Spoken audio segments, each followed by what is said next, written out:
morning. Good morning. Happy Monday. It's Daily Dose. Why don't you read this thing, Dr. Mary? It's quick. Okay. So this is what we're going to be talking about today. People don't say yes or change their minds because you persist. They do. That's because we don't like to admit that we are wrong. If we're going to move forward, it's because something has changed. It might be that our situation is different, that the story we tell ourselves is different, that the times have changed, or that your offering is. It might be that we trust you more. What's new? What do you want to say about this?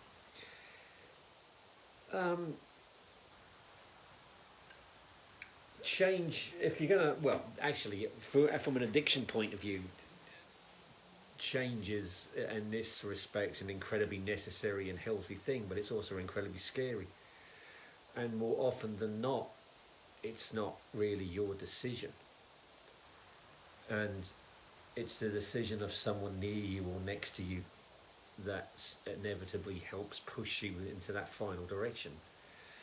But from not an addiction point of view, it's kind of, you could address that to anything, any big decision you ever wanted to make in your life, and you've asked for someone's opinion. You can relate it back to that, don't you think? Sure, but I want to go back to your point about most people don't make the decision to get sober for themselves. I don't agree with that. Why is that? Because the only person who can make that decision is the addict. But yeah, but when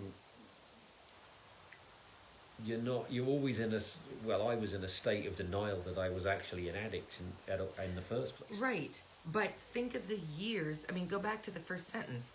People don't say yes to change. No.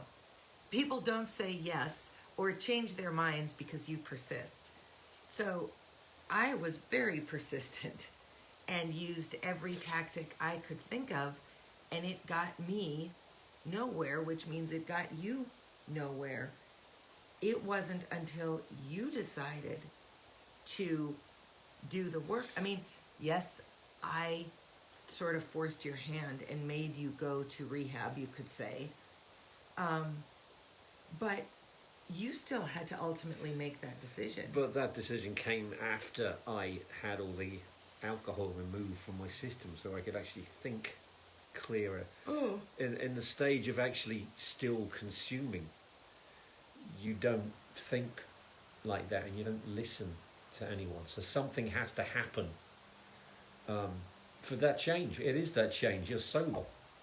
I mean, that's what the first couple of weeks of rehab is, to get whatever you're addicted to out of your system so you can actually think. Then you have a choice.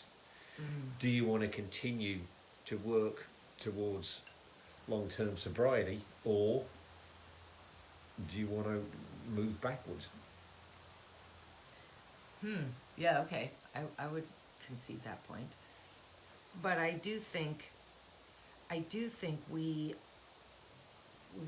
many of us make a mistake in thinking that we can, that our persistence can change someone. I don't think it does. I'm thinking back to all of the different times in my life where I have really tried to hammer a point home to someone. Maz would be just one of them. I didn't make a difference in any of those lives. So I have a good friend who found herself unexpectedly pregnant, was younger than I was, is still younger than I am, and had dated the dad, but whatever, and felt a lot of family pressure, so they got married right before their daughter turned 1.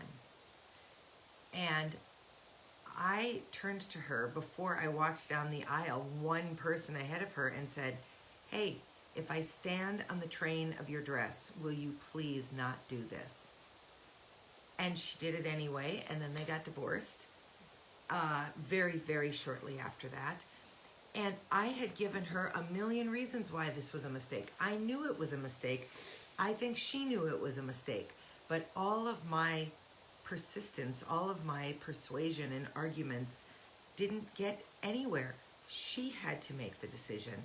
when she had had enough. So I think some of what's kind of interesting about this, I don't think it's really what Seth Godin intended, but who cares? What's interesting about this is, where are you exerting energy and attention that's not really making any difference?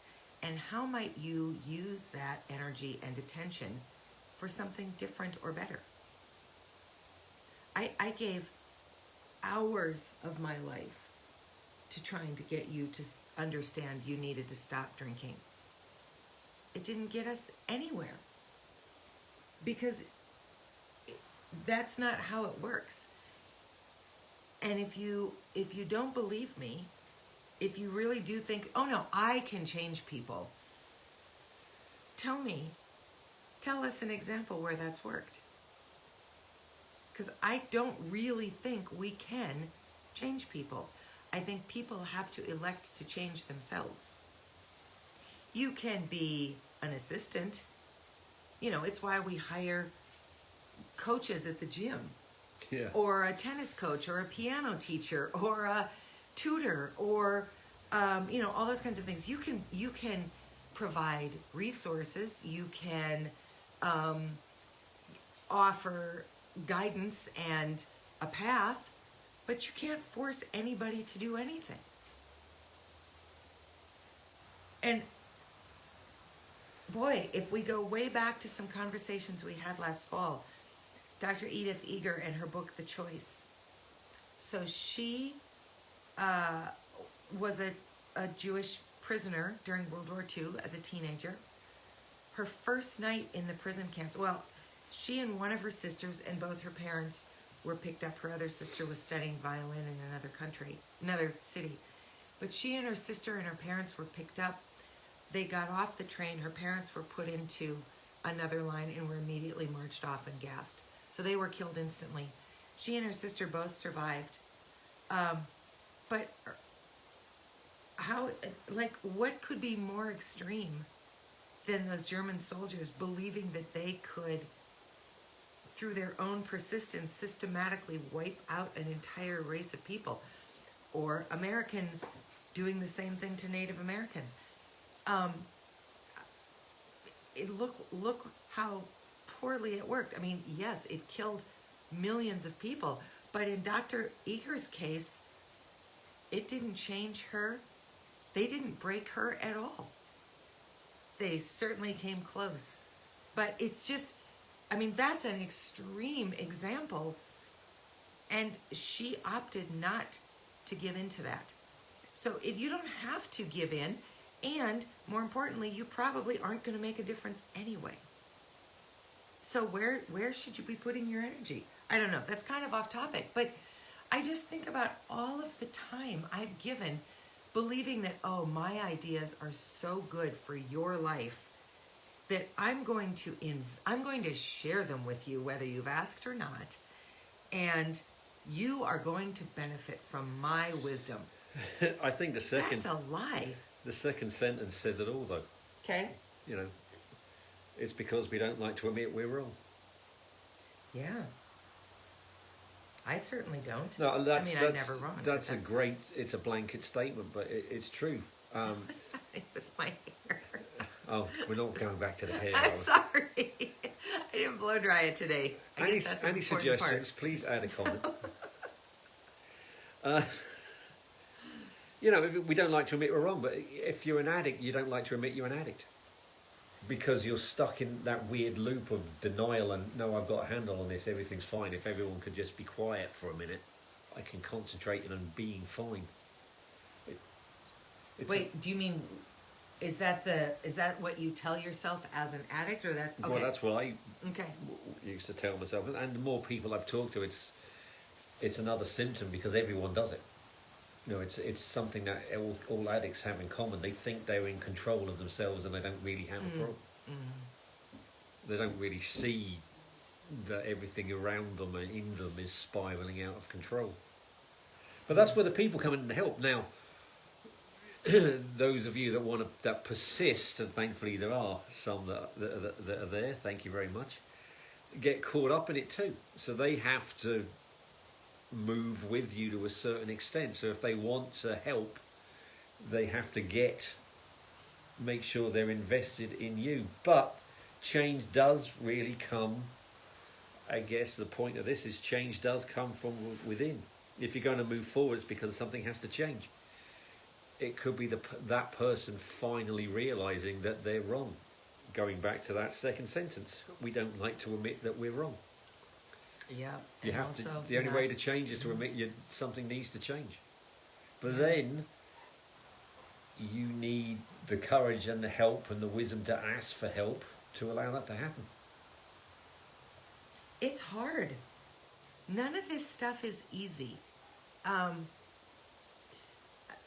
Because we come from a set of beliefs which are instilled in us, in our families, good or bad. We bring our life experiences along. We merge them with what we believe should be true. You know, all of the stereotypes, all of the information coming at us from social media and outside influences. And then we lump our lot in with someone else, and we're surprised that it's hard to get that person to be who we want them to be, or to help them be their best selves, or all those things. It's hard to do it for yourself, much less someone else.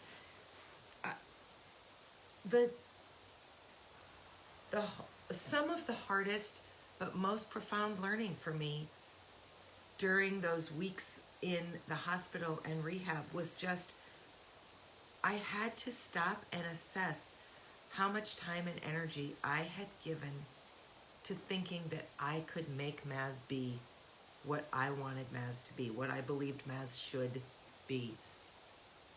And I don't believe, and you can agree or refute this, I don't believe I actually ever moved you 1 inch in all those conversations, standing in front of you, between you and the television. I doubt if I actually made any difference. And I'm not saying that from poor me. I'm asking if that's true. It resonated. I remember thinking, God, she's got a point, but I didn't know how to make the next step work for me. And I even remember trying.